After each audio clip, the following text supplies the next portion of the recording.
मैं अलिशा जावेद आपको क्या तू बादशाह है वीडियो सीरीज़ में खुशामदीद कहती हूँ। आज वीडियो सीरीज़ क्या तू बादशाह है एपिसोड नंबर 5 खुशाना निजात के नज़रियात और असरात में आपको खुशामदीद कहती हूँ। इसके मुकर्रर फादर इमैनुअल आसी हैं। नाज़रीन, आज की इस सिलसिलावार एक साथ में आज की किस्त पर मैं होशाना के इब्रानी लफ्ज़ पर गौर करूँगा और उसके हवाले से निजात के नज़रियात और असरात की बात करूँगा। मैं तारुफ़ के तौर पे यरूशलेम शहर के मुतल्लिक़, किद्रोन की वादी के मुतल्लिक़ बातचीत करूँगा, फिर होशाना के लुग़वी मानी और उसके असरात पर बात करूँगा और बिलाखिर इस बहुत बड़े निजात के नारा की हमारी मुआशरत पर असरात की बात करूँगा। ये नारा पाक अंजील में पहली बार खजूरों के एतवार सुना जाता है, जिसको हम इबाती ज़ुबान में अज़ियत का एतवार, यीशु मसीह के दुखों का भी एतवार कहते हैं, क्योंकि उस दिन इबादात में यीशु मसीह के दुखों के तज़किरे का बयान पढ़ा जाता है, पैशन रीडिंग होती हैं और इसलिए हम उसे खजूरों के एतवार को निजात का अहम दिन, यीशु मसीह के मुर्दों में ज़िंदा होने से एक हफ़्ता पहले, और उसको हम दुखों का एतवार कहते हैं।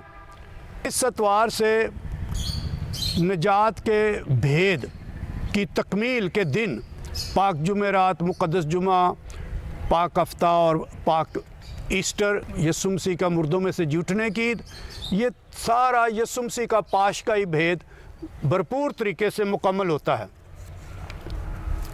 आज हम इस तारीख़ी वाक़या के कुछ पस मंज़र में बाइबल मुक़द्दस में से जानेंगे। पहले मैं आपको यरूशलेम के शहर के मुतल्लिक़ बताना चाहता हूँ।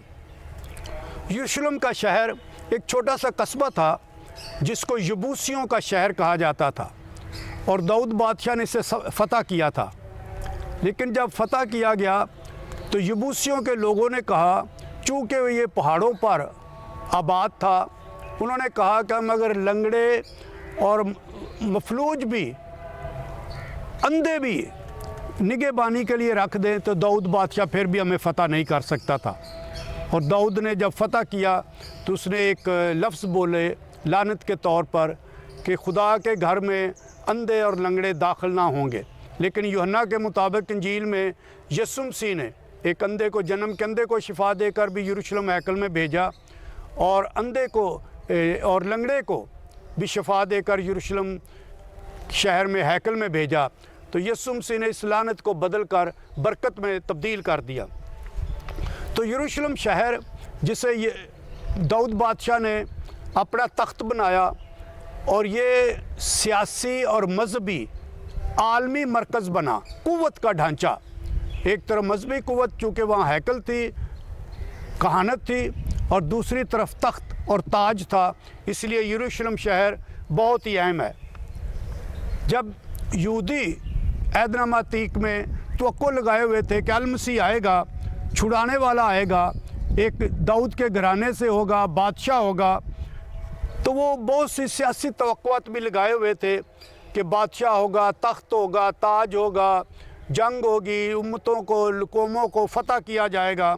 और ये सारी बातें हम देखते हैं खजूरों के एतवार में होशाना पे नारा लगाने वालों के में मौजूद है। होशाना का मैं मानी समझाऊंगा। एक तरफ किद्रोन की वादी है और किद्रोन की वादी के हवाले से बहुत सारी बातें हैं। यीशु मसीह यहाँ से गुज़रे, आखिरी खाने के बाद भी जब जैतून के बाग में आए, किद्रोन की वादी से गुज़रते हुए, हम्द गाते हुए, ज़बूर गाते हुए जान कनी की जगह पर जैतून के बाग में आए। लेकिन मैं दो और बातें बताना चाहता हूँ कि किद्रोन की वादी में एक बहुत अहम वाक़या हुआ। जब दाऊद के बेटे अबशलोम ने दाऊद के ख़िलाफ़, अपने बाप के ख़िलाफ़ बगावत की, तो दाऊद बादशाह ने कहा कि भाग चलो। ये शमूएल की दूसरी किताब उसके 15वें बाब में अबशलोम की बगावत का ज़िक्र है। मैं सिर्फ़ एक आयत पढ़ूँगा, 14वीं आयत, शमूएल की दूसरी किताब 15वें बाब की 14वीं आयत। तो दाऊद ने अपने सब दरबारियों से जो उसके साथ यरूशलेम में थे कहा, उठो भाग चले, क्योंकि अबशलोम से हमें बचाव की जगह ना होगी। चलने में जल्दी करो, ताकि वो आकर हमें नागहां ना पकड़े और हम पर आफत लाए और शहर को तलवार की धार से गारत करे।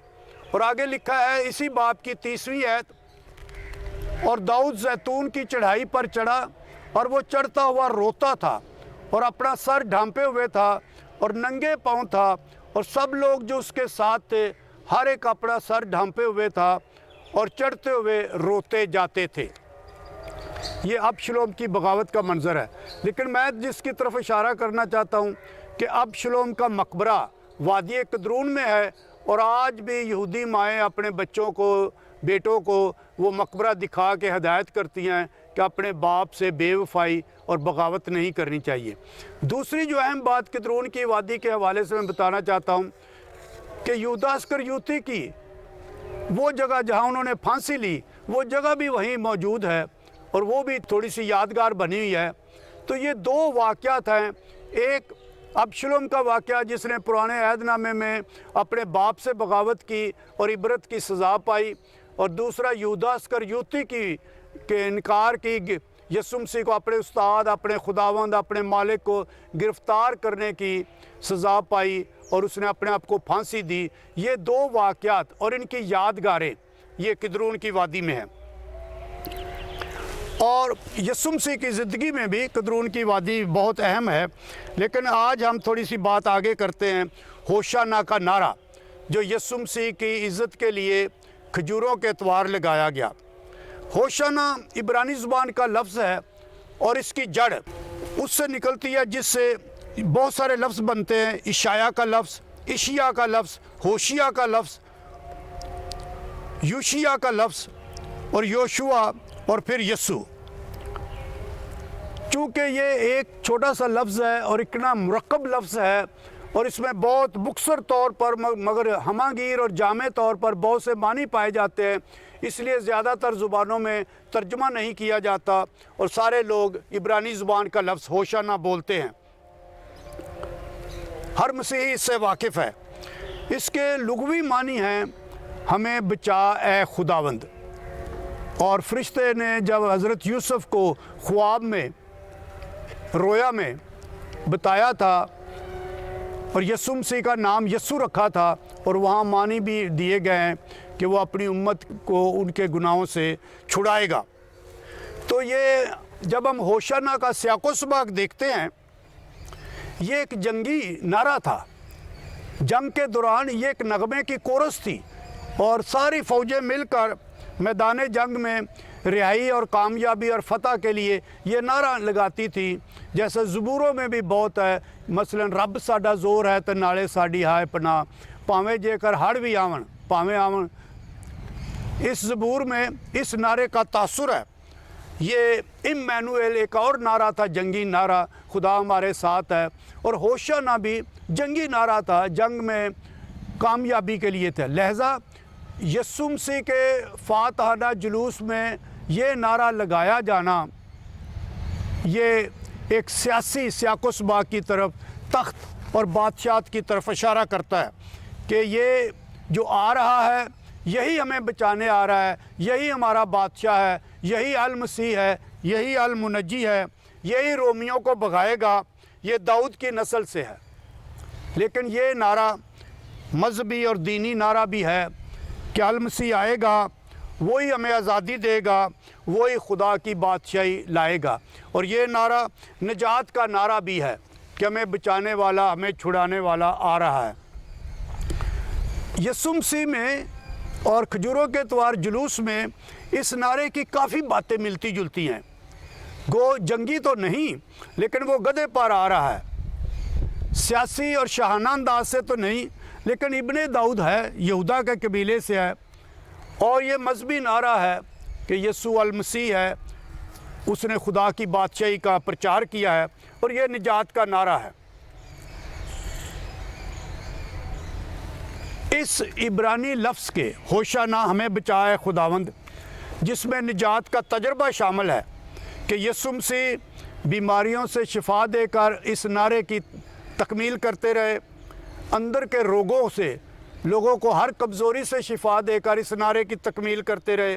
और जो मौत की गिरफ्त में थे, कब्र से या बिस्तर मरग से, मौत के बिस्तर से लोगों को ज़िंदा करके इस नारे की ताबीर करते रहे। और फिर समाजी और इखलाकी बुराइयों की मजम्मत करके से रिहाई देकर, गुनाहों से रिहाई देकर इस नारे की ताबीर करते रहे। मसलन हम मरकज़ के मुताबिक अंजील उसके 2 बाब की पहली आयत में यीशु मसीह के पहले मोजज़े का ज़िक्र सुनते हैं। जब मफलूज की शिफा का ज़िक्र है तो यीशु मसीह कहते हैं, आसान क्या है, शिफा देना या मुआफ़ करना, गुनाह मुआफ़ करना। तो यकीनन शिफा तो लोग हस्पताल में, क्लिनिक में, जैसे भी हो, जो भी हो, इलाज करवा के ले सकते हैं, मगर गुनाहों को मुआफ़ करना बाइबल मुक़द्दस में सिर्फ़ खुदा ही कर सकता है। तो यीशु मसीह ये कहते हैं, आसान क्या है, शिफा देना या गुनाह मुआफ़ करना। तो यीशु अल मसीह ने गुनाह मुआफ़ किए और रसूलों को, कलीसिया को ऐसा करने के लिए सकरामेंटी कुव्वत दी। तो लिहाजा यीशु ने होशाना के तमाम मानी और होशाना लफ्ज़ के मानी के तमाम पहलुओं को पूरा किया। इसके भरपूर और मामूर मानी को ताबीर किया। कामल तौर पर होशाना है। यीशु मसीह कामल तौर पर होशाना है। वो दुनिया का मुनज्जी है, वो मुकम्मल तौर पर होशाना है। वो निजात का एहसास और निजात का तजर्बा देता है। मैं यहाँ निजात के मदारज, दर्जात और निजात के मराहिल की बात करता हूँ कि निजात के अमल में, निजात के तजर्बे में क्या क्या मराहिल हैं। पहला मरहला होता है इंसानी बेबसी का, कि इंसान दुखों की शिद्दत से, दुखों की संजीदगी, दुखों की वुसअत से, दुखों के बोझ से अपनी बेबसी और बेज़ोरी का इजहार करता है। दूसरा मरहला होता है कि खुदा नज़र करता है, खुदा रहम करता है, खुदा तरस करता है। मसलन खरूज की किताब उसके 2 बाब की 23 आयत से 25 आयत तक, जब इब्रानी लोग ग़ुलामी में थे, मिस्र की ग़ुलामी में थे, फ़िरौन की ग़ुलामी में थे, तो उन्होंने अपनी बेबसी, अपने जुल्म के लिए खुदा के सामने कराहा और खुदा ने उन पर नज़र की, रहम किया और खुदा ने उनका कराहना सुना और फिर उसने उनके खरूज का, वहाँ से निकलने का इंतज़ाम किया। तीसरा मरहला है कि खुदा खुलासी देता है, रिहाई देता है, छुटकारा देता है, इंसान के दुखों से, इंसान की महरूमियत से बाहर लाता है। तो ये अगला मरहला है कि खुदा बहाल करता है, मजबूती और उस्तवारी करता है। ये जितने भी मराहिल हैं तकरीबन हर ज़बूर में या हर दूसरे ज़बूर में गाते हैं। मसलन ये जो मैं चौथे की बात कर रहा हूँ कि खुदा बहाल करता है, खुदा मजबूती और उस्तवारी देता है। जैसे हम ज़बूर में गाते हैं, ओ खतरे ते टोए ते खोबियां विचों है मैनू कढ़ के लियाया बाहर, चट्टान उत्ते रखे पैर मेरे ते बख्शी कदमां नूं उस्तवारी। तो ये निजात का एक अमल है, ये दर्जात हैं कि इंसान पहले अपनी बेबसी का इजहार करता है, फिर खुदा दखल देता है, नज़र करता है, रहम करता है, फिर खुदा उसे छुड़ाता है, फिर खुदा बहाल करता है और बिल आखिर इंसान सिताइश और शुक्रगुजारी करता है, खुदा की तमजीद और हम्द करता है। हर मोजज़े के बाद ये अमल हम देखते हैं कि रिहाई के तजर्बे के बाद, निजात के तजर्बे के बाद, कि खुदा ने मेरे साथ क्या क्या एहसान किया है और मैं भी दूसरों के साथ क्या क्या कर सकता हूँ। जैसे खुदा मुझ पे मेहरबान रहा है, मैं दूसरों पे मेहरबान रहूँ, रहमत दिखाऊँ और फिर खुदा के इस काम के, निजात के काम की तशहीर करना, इसको आगे बढ़ाना, तज़किरा करना और दूसरों को बताना। लिहाजा होशाना का लफ्ज़ हमें बचाए खुदावंद, निजात का एहसास और तजर्बा है।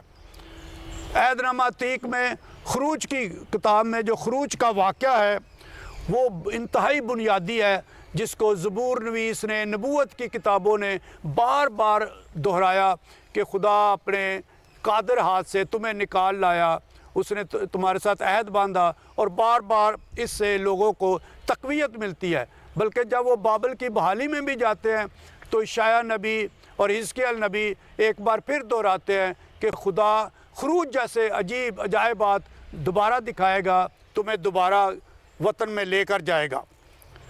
तो यूँ अहदनामा जदीद में यीशु मसीह ने, पौलुस रसूल ने और मुकाशवा की किताब ने इस होशाना के मानी को बहुत इस्तेमाल किया है। यानी जो कुछ पुराने अहदनामे में खुदा से मुतल्लिक था, खुदा कादर मुतल्लिक था, खुदा अल मुनज्जी था, अल मुखल्लिस था, रिहाई और निजात देने वाला था, सब कुछ पुराने अहदनामे में जो खुदा के मुतल्लिक था वो नए अहदनामे में यस्सु अल मुनज्जी पर, यस्सु अल मसीह पर इतलाक़ किया गया है कि वो पूरी कुदरत वाला है, वो मुकम्मल निजात देने वाला है। यस्सु नाम में कुदरत पाई जाती है। और इस गीत में यस्सु मसीह के शिफा के तज़किरे, शिफा के मौजज़ों के तज़किरे हैं। ख़ासकर मुकाशवा की किताब ने तो बिल्कुल ही महराज हद कर दी है कि यस्सु अल मसीह अल मुनज्जी और कादर मुतल्लिक दिखाया है कि जो हमारे ईमान का एक लाजमी हिस्सा करार दिया गया है। 5वें बाब मुकाशवा की किताब, उसके 5वें बाब की मैं 9 और 10 आयत पढ़ता हूँ और ये 12 और 13 बाब में भी है। ये पहली रोया है जो आसमान पर दिखाई गई है। वहाँ लिखा है मुकाशवा की किताब 5 बाब के 9 आयत से 10 आयत तक, और उन्होंने एक नया गीत गाया और कहा, तू ही इस लायक है कि इस तुमार को ले और इसकी मोहरें तोड़े, क्योंकि तू ज़बह किया गया है और अपने खून के ज़रिए से हर कबीले, हर ज़ुबान, हर उम्मत और हर कौम में से खुदा के लिए ख़रीदा है, और उन्हें हमारे खुदा के वास्ते बादशाही और कहन बना दिया है, और वो ज़मीन पर बादशाही करेंगे।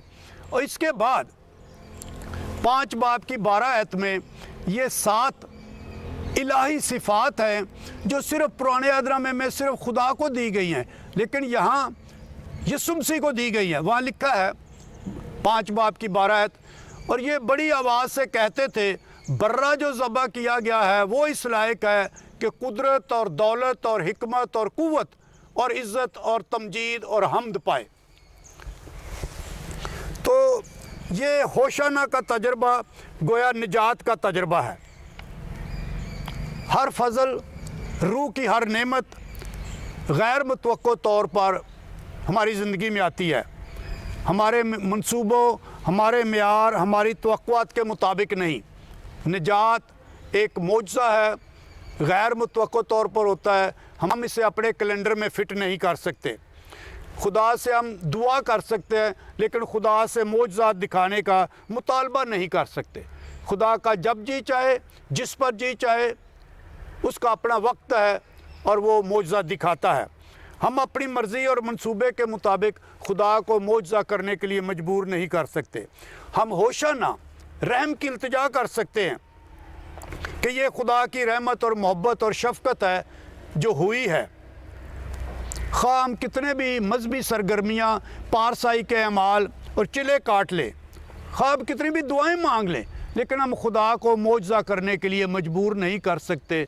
ये उसका फ़ज़ल है, उसकी आज़ाद मर्ज़ी है कि हमारी ज़िंदगी में होशाना का तजर्बा दे, हमें बचाए, खुदावंद का तजर्बा दे।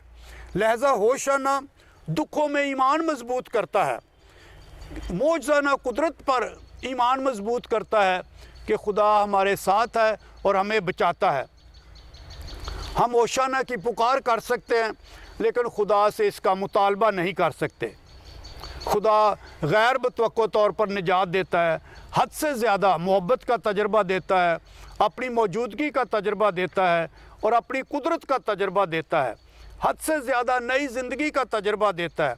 ये निजात के असरात हैं, ये निजात की रूहानियत है जो होशाना का नारा हमें बयान करता है कि इंसान कमज़ोर है, इंसान मायूस हो जाता है, हर बुरान में नाउमीद हो जाता है, लेकिन इसके बावजूद ईमान में वो होशाना का नारा लगा सकता है।